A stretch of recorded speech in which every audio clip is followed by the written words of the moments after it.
ఈరోజు ఈ మాటలన్నీ కూడా మీకు వివరంగా చెబుతూ మీ చల్లని దీవెనలు చల్లని ఆశీస్సులు ఈరోజు మన వైఎస్ఆర్సీపీ తరపున నిలబడతా ఉన్న మన అభ్యర్థులు నా కుడివైపున నాని ఉన్నాడు.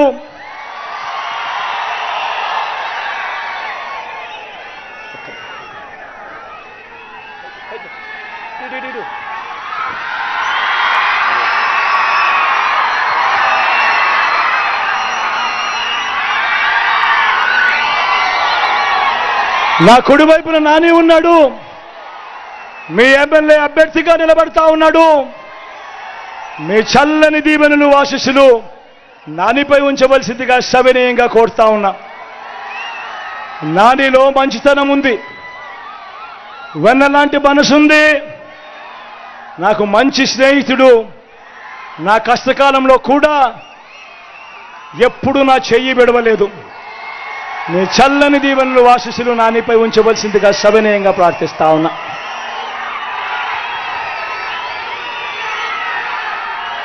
నా ఎడం వైపున సునీల్ ఉన్నాడు. మీ ఎంపీ అభ్యర్థిగా నిలబడతా ఉన్నాడు. యువకుడు, ఉత్సాహవంతుడు.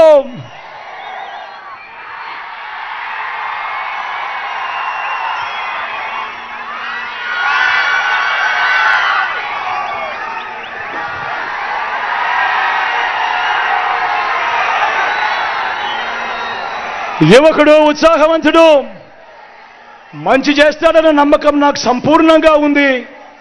మీ చల్లని దీవెనలు ఆశీస్సులు సునీల్పై ఉంచవలసిందిగా కూడా సవినయంగా కోరుతా ఉన్నా. నా తమ్ముడైన సునీల్ కూడా మంచి మనసు ఉంది అని కూడా ఈ సందర్భంగా సర్టిఫికెట్ కూడా ఇస్తా ఉన్నా.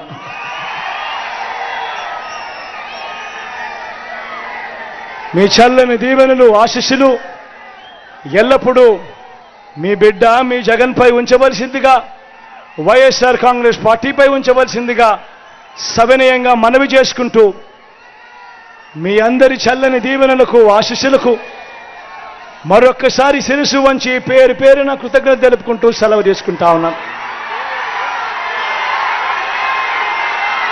ఇక్కడే ఒకవైపున ఉన్నాడు. ఫలాన్ని మంచి చేశాము అని చెప్పుకునేదానికి ఒక్కటంటే ఒక్కటి లేని వాళ్ళంతా కూడా ఈ రోజు ఏకమవుతా ఉన్నారు. మీ ఇంట్లో మంచి జరిగి ఉంటే మీ బిడ్డకు తోడుగా మీరే నిలబండి. మీ బిడ్డకు సైనికులుగా మీరే కదలండి.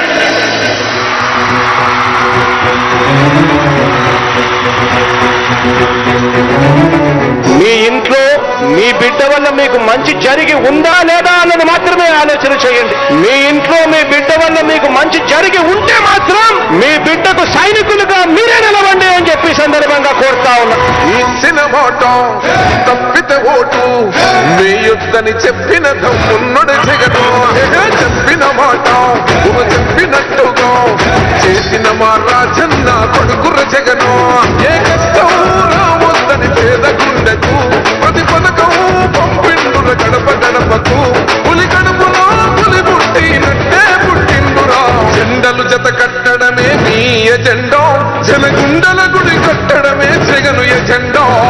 బలిరా బలి బలిరా బలిరా, పులి వెందులలో పుట్టైనా పులిరా. కుర్చీల కూర్చోవడమే మీ ఎజెండా, జనమే ఇవ్వాలన్నది జగను ఎజెండా. బలిరా బలి బలిరా బలిరా, వేద బతుకుల వాచినది ఆ పులిరా. గవర్నెన్స్ లో ఎప్పుడు చూడని అభివృద్ధి ఈ రోజు జరుగుతా ఉంది. మొట్టమొదటిసారిగా స్కూళ్లు మారుతా ఉన్నాయి, రూపురేఖలు మారుతా ఉన్నాయి, హాస్పిటల్స్ మొట్టమొదటిసారిగా